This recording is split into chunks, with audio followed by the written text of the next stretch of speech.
Assalamualaikum warahmatullahi wabarakatuh. Kami dari kelompok 2, sebelum itu perkenalkan, nama saya Gusti Chandra Miftah Munir. Saya Yuda. Saya Nur Rivaldi. Saya Yunita Rahma. Saya Muhammad Asidiki. Di video kali ini kami akan mengerjakan sebuah tugas besar untuk menyelesaikan ujian praktikum di mata kuliah komunikasi data jaringan dan komputer. Berikut adalah videonya. Jadi pada video ini saya akan menjelaskan studi kasus serta diagram dan topologi jaringan yang digunakan pada simulasi Cisco Packet Tracer. Studi kasus yang kami angkat adalah jaringan kantor cabang perusahaan IT. Kantor cabang ini memiliki 3 divisi utama, yaitu divisi administrasi, divisi operasional, dan divisi manajemen. Setiap divisi memiliki kebutuhan jaringan masing-masing dan menggunakan beberapa perangkat seperti PC, laptop, dan printer. Agar jaringan mudah dikelola, perusahaan menginginkan satu server pusat serta pemisahan jaringan untuk setiap divisi. Selain itu, perusahaan juga ingin seluruh klien mendapatkan IP address secara otomatis dan jaringan dapat dikembangkan di kemudian hari. Jadi karena pada studi kasus ini terdapat 3 divisi, maka saya akan membagi area jaringan menjadi 3 rectangle. Menggunakan fitur rectangle yang ada di Cisco Packet Tracer. Untuk divisi yang pertama di sini saya akan memberikan warna merah. Divisi yang kedua di sini saya akan menaruh dengan warna kuning.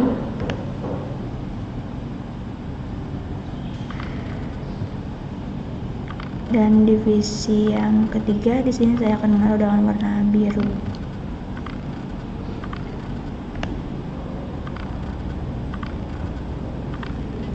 Ini mau saya rapi-rapikan dulu. Oke, karena sudah terbagi menjadi 3 bagian, jadi rectangle ini digunakan untuk menggambarkan pemisahan ruangan kerja dan jaringan secara logis sehingga perangkat dari setiap divisi tidak tercampur. Jadi, pertama saya akan menambahkan router sebagai perangkat utama yang berfungsi sebagai gateway dan penghubung antar jaringan. Cari routernya di network device, dan di sini saya mengambil yang tipe 2811. Terus untuk yang selanjutnya, di sini kita juga membutuhkan server, itu satu server pusat yang nantinya akan melayani seluruh divisi itu. Kita cari di end device. Nah, ini dia servernya. Kita taruh di sini. Nah, lalu kita tambahkan switch. Sini saya akan memakai switch yang tipe 2960 aja. Jadi switch ini yang pertama dulu kita taruh. Ini adalah switch utama yang berfungsi untuk mendistribusikan koneksi dari router untuk ke masing-masing divisi, atau disebut juga ini switch core.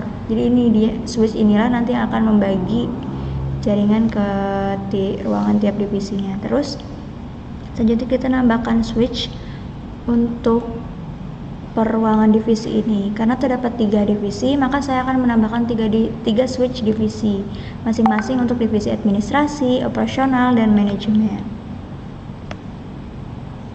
Ini saya taruh di tiap rectangle tadi ya. Nah, susunan ini membentuk struktur bertingkat sesuai dengan konsep topologi tree. Selanjutnya kita akan menambahkan klien. Pada setiap divisi saya akan menambahkan beberapa klien seperti PC, laptop, dan printer sebagai perangkat pengguna jaringan. Untuk yang di ruangan pertama ini saya menggunakan 3 PC. Rapikan. Terus untuk yang di ruangan kedua ini saya ingin PC-nya 2 dan printer 1.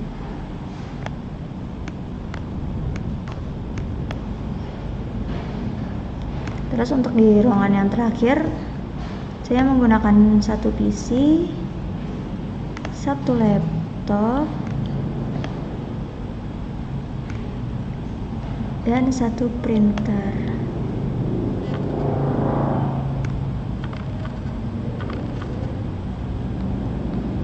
Nah, jadi ini ada beberapa item yang akan kita gunakan untuk praktikum kali ini. Lalu jika semuanya sudah ditaruh, tinggal dihubungkan menggunakan kabel.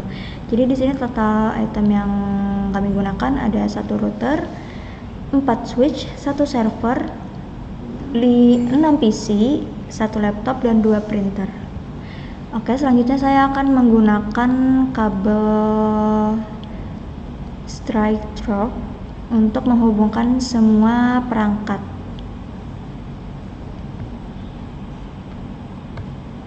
Jadi nanti ini kan tadi semua perangkat sudah ditambahkan. Jadi saya akan menghubungkan setiap device menggunakan kabel agar membentuk kesatuan jaringan. Router dihubungkan ke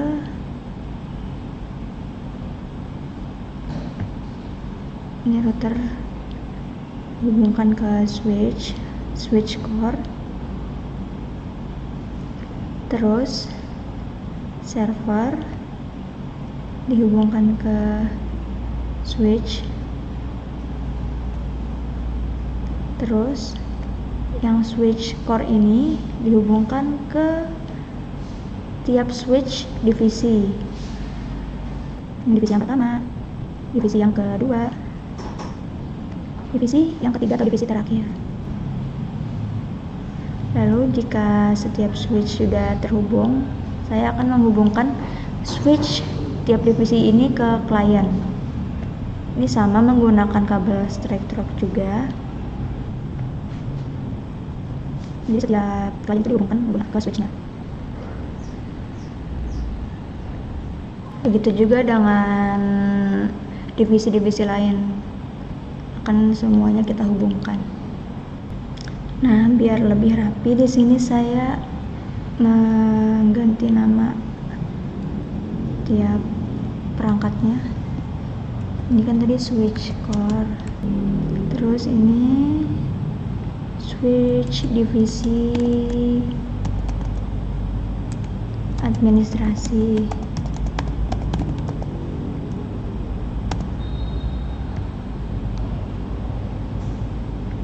Terus yang kedua itu switch divisi operasional.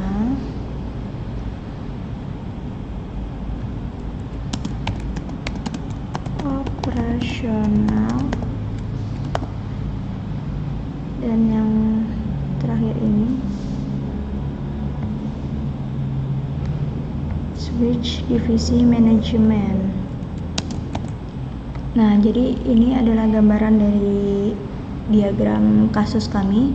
Jika dilihat dari diagram, jaringan ini memiliki struktur hierarki di mana router berada di bagian atas, switch sebagai penghubung, dan klien di bagian bawah. Struktur inilah yang menunjukkan penggunaan topologi tree pada jaringan kantor cabang ini. Dengan diagram dan topologi seperti ini, jaringan akan menjadi lebih rapi, terorganisir, dan siap untuk dilakukan konfigurasi lanjutan. Selanjutnya, konfigurasi jaringan akan dijelaskan oleh anggota kelompok selanjutnya. Selanjutnya, saya akan melakukan konfigurasi VLAN. Sebelumnya, VLAN itu artinya Virtual Local Area Network. Adalah cara untuk memisahkan jaringan secara logis maupun perangkatnya masih berada di jaringan fisik yang sama. Dengan VLAN, perangkat yang berbeda divisi tidak tercampur satu sama lain, dan jaringan jadi lebih rapi, aman, dan mudah dikelola. Seperti kasus yang kami ambil, walaupun semua terhubung ke switch yang sama, masing-masing divisi dibuatkan VLAN berbeda. Jadi komunikasinya itu terpisah-pisah. Langsung saja. Pertama, kita buka dulu switch 0, yaitu switch 296024TI ini. Switch 0 ini menjadi switch core bagi switch yang lain. Kemudian kita tekan CLI. Sini, kemudian enter. Kemudian kita tulis. Pertama yang kita lakukan adalah konfigurasi. Selanjutnya, saya akan membuat VLAN sesuai dengan pembagian divisi.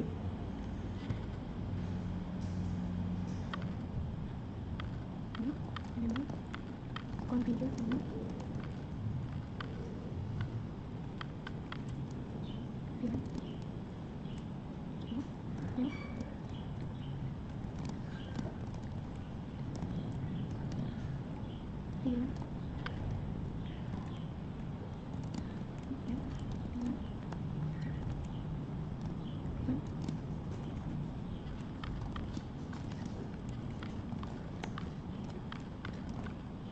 menambahkan VLAN 10, VLAN 20, dan VLAN 30 yang masing-masing mewakili jaringan berbeda. Selanjutnya kita melakukan konfigurasi switch port mode itu.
Mode itu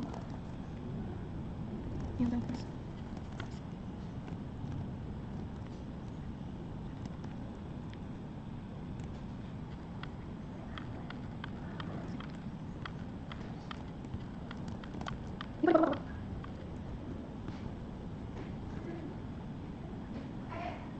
Selanjutnya saya akan mengatur seperti mode itu. Pertama itu interface, Ethernet 01. Kemudian switch spot mode itu. Interface, net, mode, switch, on. Interface, net, sombet.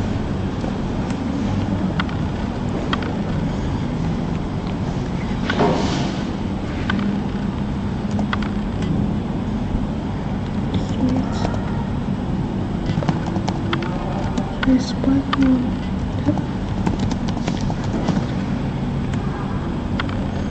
exit, terakhir interface,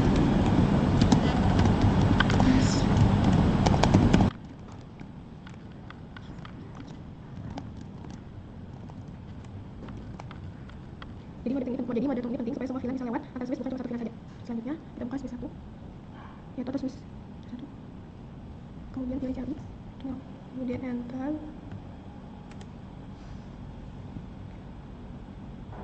Sini kita akan melakukan konfigurasi switch. Enable configure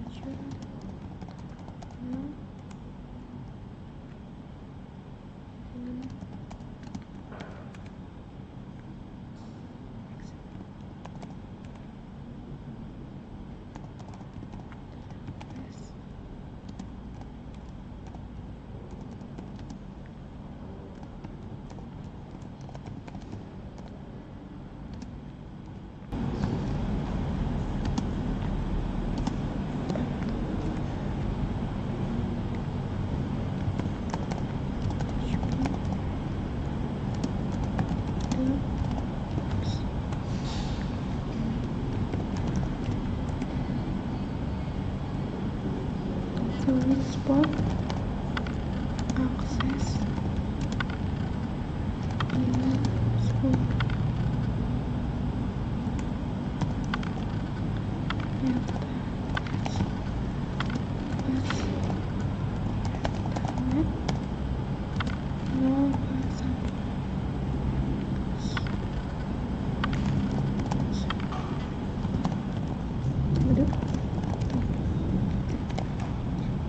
Jadi di sini saya mengatur port tertentu ke mode akses dan menyesuaikannya dengan VLAN yang sudah dibahas sebelumnya. Selanjutnya kita melakukan konfigurasi pada switch yang kedua, yaitu caranya sama pada switch 1. Cari, bentar.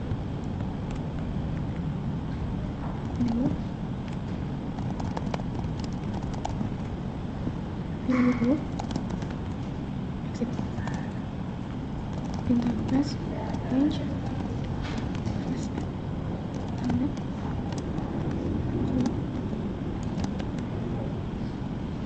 Switch on. Mode. Access. Image. Access. Access Filan 20. Interface.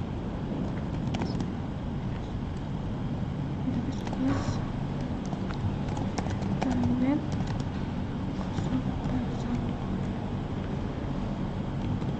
Storage. Switch on. Mode. Exit.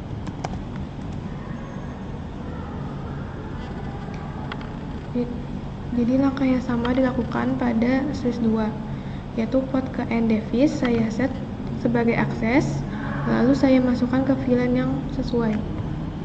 Selanjutnya kita buka switch yang terakhir, buka CLI, enter. Ini dulu. Ini dulu.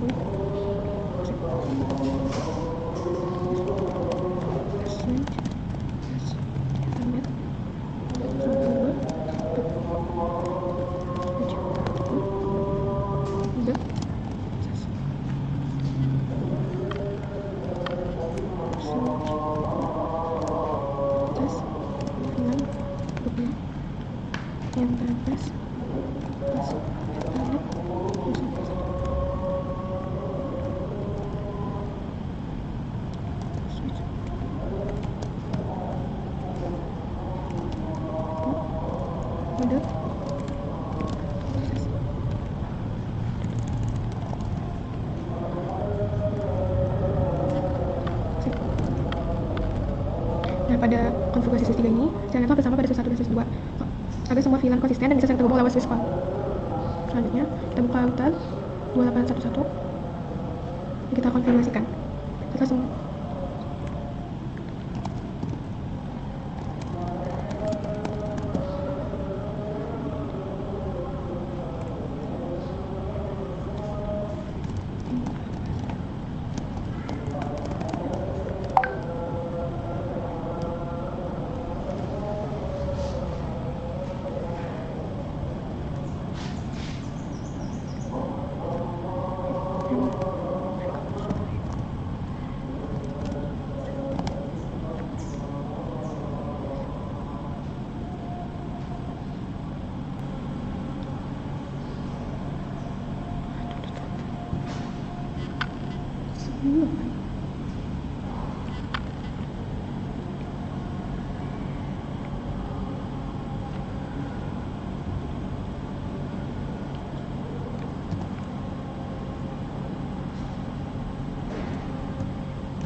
Canda ini apa bacaannya?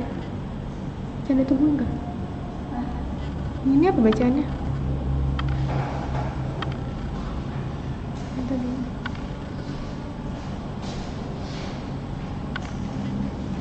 Mana tadi yang dot apa ini? Dot satu apa? Q. Itu Q. Oh, dot Q. Yang masuk. Ayolah, mau PPT dulu.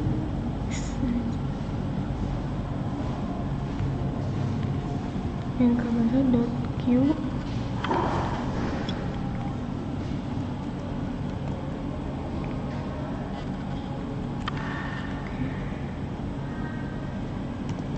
P address 192 168 10 25 interface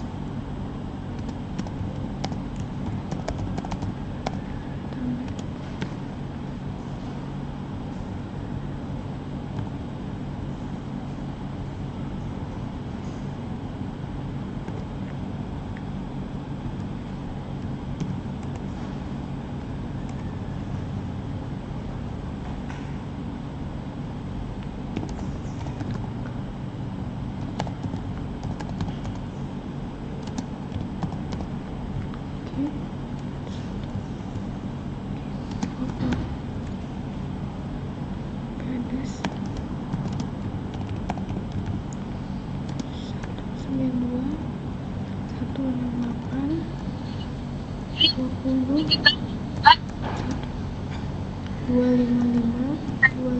ganti membuat pool untuk VLAN 30 kan 30 dia pada dia ganti dengan 192.168.30.1. Kemudian pada DNS servernya ganti dengan 192.168.30.2. Kemudian pada set IP address-nya belakangnya ganti jadi 100. Kemudian pada maximum number of user-nya ganti jadi 100. Kemudian kepada 3 VLAN sudah selesai. Selanjutnya kita kembali hutan dan kita membuat server link.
Buat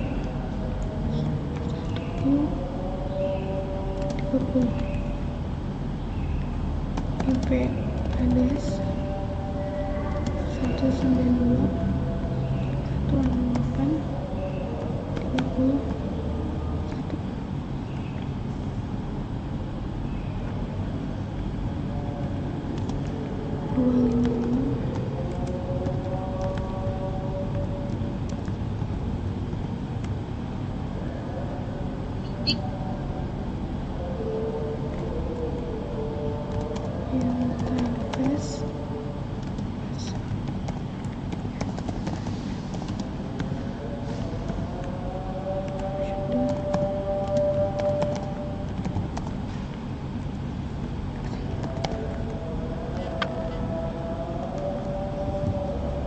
Jadi router ini berfungsi sebagai penghubung antar VLAN atau biasa disebut dengan inter-VLAN routing. Oke, selanjutnya kita menambahkan pool baru untuk VLAN 10. Kita buka server, kemudian kita pilih DHCP. Pertama kita masuk untuk VLAN 10 dulu. Pada pool name kita ganti jadi VLAN 10. Default gateway-nya yaitu 192.168.10.1. Pada DNS service-nya 192.168.10. Kan orang kita lakukan. Baiklah, selanjutnya saya akan melakukan uji coba konektivitas konfigurasi VLAN. Yang pertama, kita coba pada PC 0, kita IP konfig. Nah, di sini IP-nya ada 192.168.10.10. Kita coba pada PC 1. Sini kita coba ping pada PC 0 192.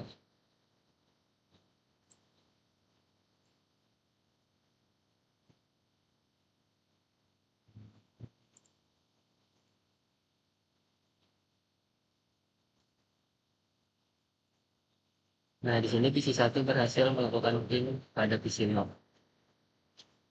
Nah, kita coba pada PC2. Kita cek konfig pada PC2.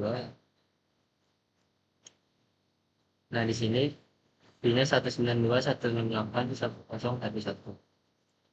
Kita coba di sini ke PC1. Pin 92.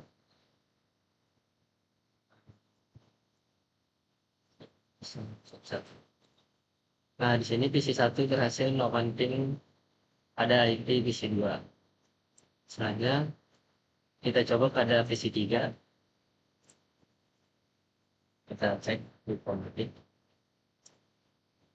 Nah, di sini ada 192.168. Kita coba pada PC1. Melakukan ping.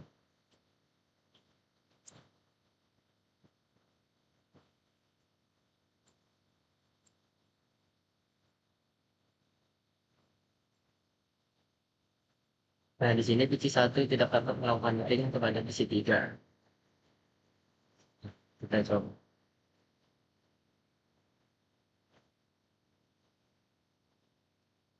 Ctrl C. Kita coba pada PC4. Dan cek IP-nya. Di sini ada 192.168.10.4. Kita coba ke PC1.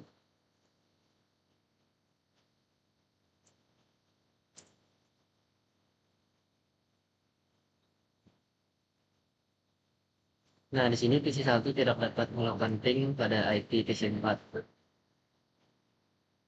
Bukan saya sampai. Kita coba pada PC3. Kita lakukan ping kepada PC4. Ping 192. Memanfaatkan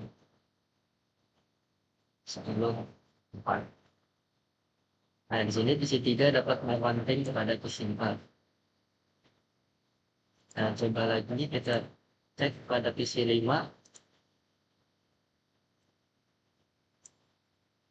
Kita mulai di konfig, mulai dari sini.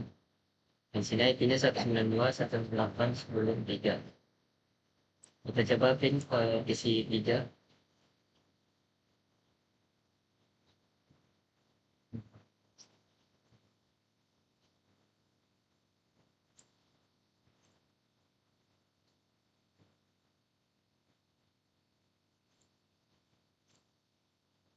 Kita coba ping.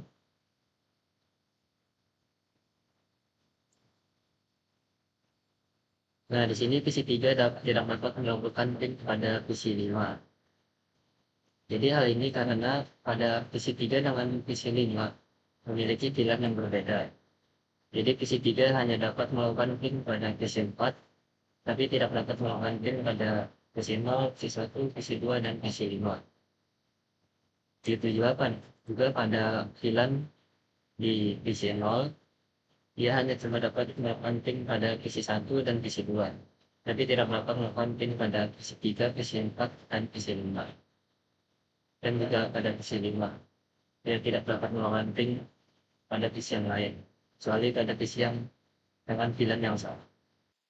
Baik, setelah kami sudah selesai menyelesaikan membangun topologi jaringan ini, langkah selanjutnya adalah membuat atau mengimplementasikan DHCP dan juga DNS. Sebelum itu, saya akan menjelaskan dulu apa itu DHCP.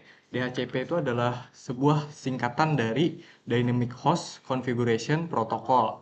DHCP itu adalah layanan jaringan yang berfungsi untuk memberikan alamat IP secara otomatis kepada perangkat yang terhubung ke jaringan.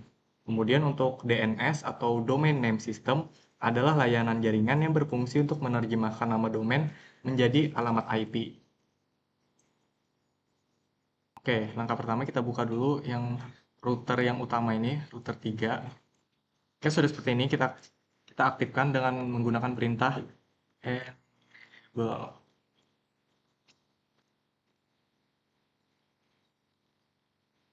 Setelah itu kita konfigurasikan terminalnya menggunakan perintah berikut. Configure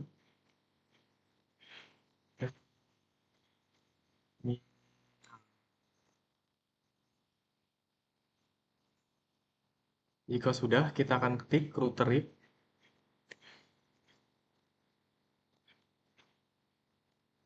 Tarif.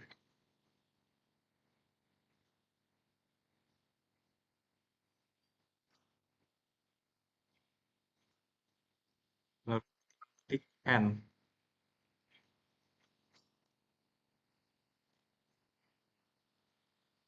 Oke, sudah seperti ini. Kita akan kembali lagi ke configure terminal.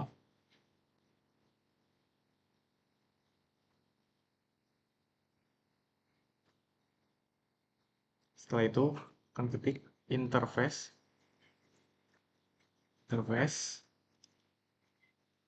Add bentar, pas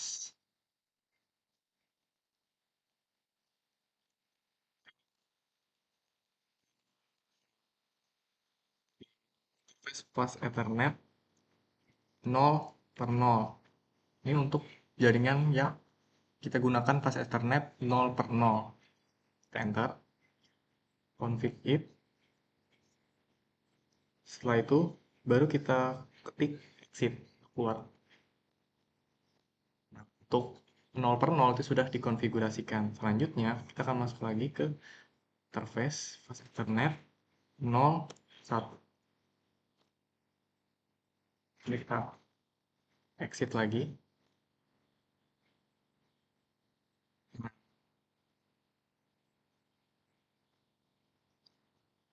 untuk 0/0 dan juga 0/1 sudah berhasil kita konfigurasikan.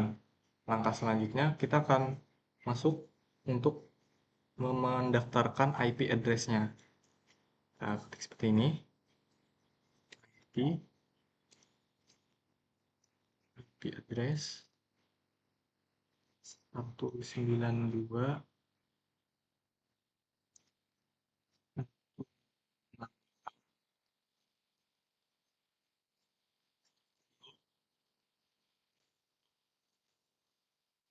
dan untuk subnet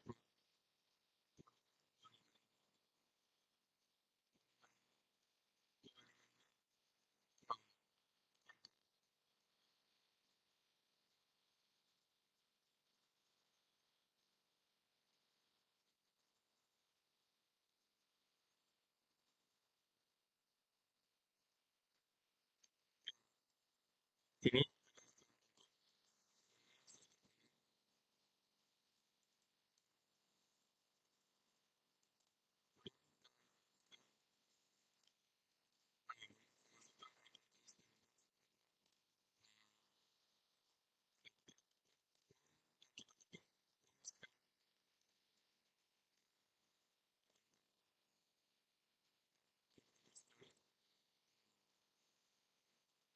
berhasil untuk konfigurasinya. Nah, untuk memastikan agar apakah router ini sudah berhasil kita konfigurasikan atau belum, kita coba masukkan perintah ini, IP interface spasi brief. Enter. Oh, sebentar.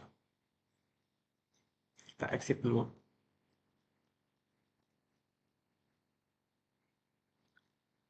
Exit lagi.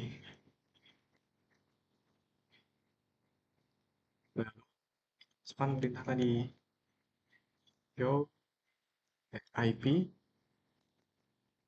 ter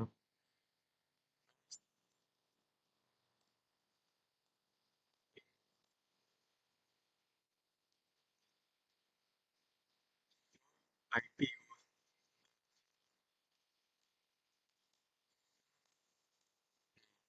Di sini pastikan di bagian ini fast ethernet 0/0 itu yes, pada ininya yes, metodenya manual, statusnya itu up dan juga protokolnya itu up. Ini sudah menandakan kalau konfigurasi fast ethernet 0/0 itu sudah berhasil kita implementasikan. Oke, langkah selanjutnya kita akan masuk untuk mengkonfigurasikan server. Oh iya, di sini sudah berubah menjadi hijau yang tadi awalnya merah. Ke sini, pertama itu kita atur dulu untuk default gateway dan juga DNS servernya. Nah,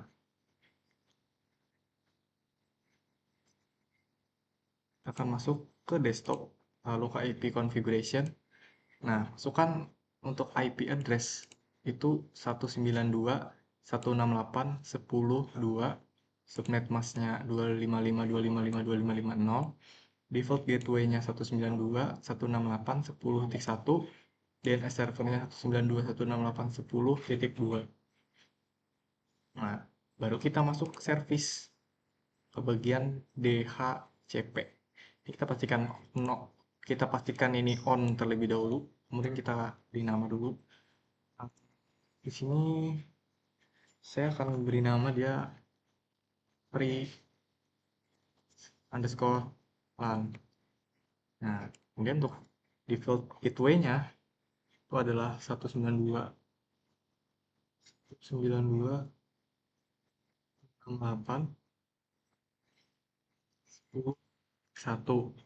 Untuk sini saya akan copy aja, karena yang berbeda itu hanya ujungnya. Ini 2. Nah, untuk start IP address ini saya menggunakan 168.10.100.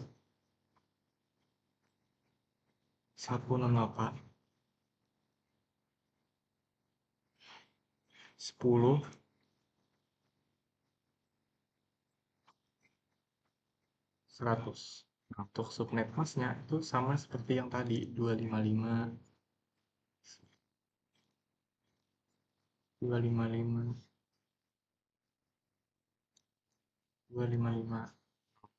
Untuk maksimum number of user, sini saya akan tambahkan 100. Pastikan servisnya on ya di sini ya. Nah, kemudian kita akan masuk ke bagian DNS. Nah, di sini saya akan menambahkan 2 DNS. Yang pertama itu adalah jaringan titik lab. Sebentar.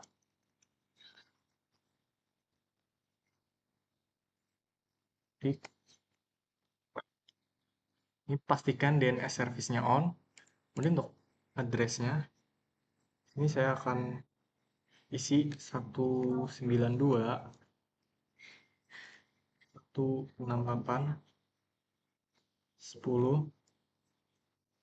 Ini adalah IP address server. Nah, jika sudah, kita klik pada bagian add. Nah, terus saya akan buat satu lagi, yaitu adalah server titik lab. Kita beri nama dulu, server titik lab. Nah, untuk address-nya sama seperti tadi, 192.168.10.2. Nah, jika sudah, kita klik add. Nah, ini udah nih, sudah ada 2 DNS-nya. Nah, setelah ini sudah selesai, kita masuk ke konfigurasi PC, printer, dan juga laptop yang ada di topologi jaringan ini. Bisa dari sini. Kalian pastikan kalian masuk ke IP configuration. Nah, setiap perangkat itu DHCP. Atur IP configuration-nya itu ke DHCP. Nah, di sini juga Nah, atur juga ke DHCP. Sama seperti printer, atur ke DHCP. Karena kan DHCP itu memberikan IP untuk pengguna atau perangkat secara otomatis. Nah, di sini juga konfigurasikan jadi DHCP. Nah, jadi seperti itu untuk implementasi DHCP dan juga DNS pada topologi jaringan ini. Kemudian kita akan lanjut untuk pengujian DHCP dan juga DNS. Baiklah, selanjutnya adalah uji konektivitas konfigurasi DHCP dan DNS. Yang pertama, kita buka command prompt pada PC0. Lalu kita lihat ipconfig.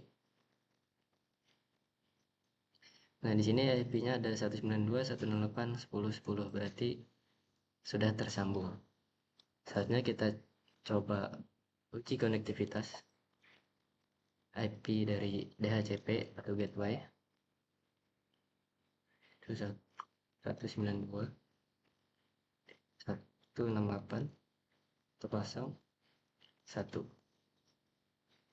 Nah, di sini PC0 sudah berhasil melakukan konektivitas ke gateway. Selanjutnya kita coba ke ping ke server.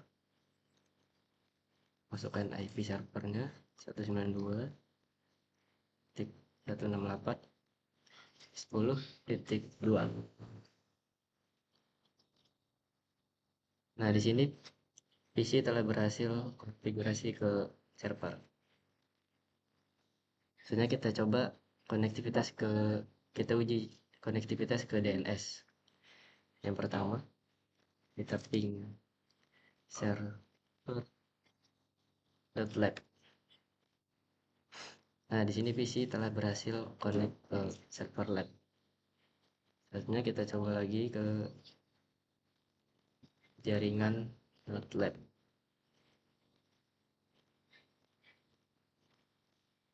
Nah, di sini PC telah berhasil konfigurasi ke server lab. Oke, pada bagian ini saya akan menjelaskan konfigurasi sistem log dasar. Kita melakukan pengecekan log pada router. Ini routernya. Nah, langkah pertama adalah masuk ke mode konfigurasi pada router untuk mengatur sistem logging dengan CLI, Command Line Interface. Langsung saja kita ketik perintahnya, itu ada enable dulu. Enable. Kemudian ketik configure terminal. Masuk. Nah, langsung ada bacaan config. Selanjutnya saya akan mengaktifkan timestamp pada log agar setiap pesan log memiliki informasi waktu dan tanggal. Yaitu nama perintahnya service timestamp log date time.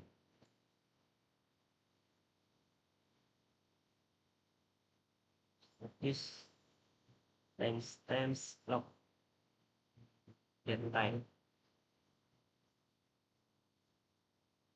Nah, timestamp ini penting agar administrator mengetahui kapan suatu kejadian terjadi di jaringan. Seperti mencatat kejadian seperti jamnya, bukan hanya kejadian saja. Kemudian logging buffer diaktifkan untuk menyimpan pesan log di memori router.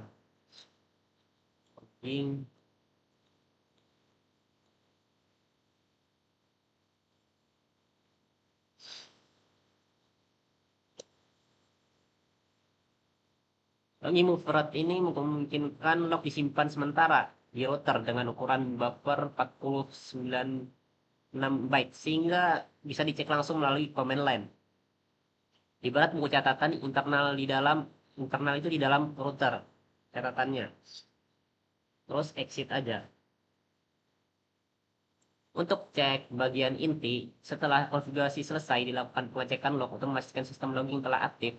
Kita bisa lakukan show logging.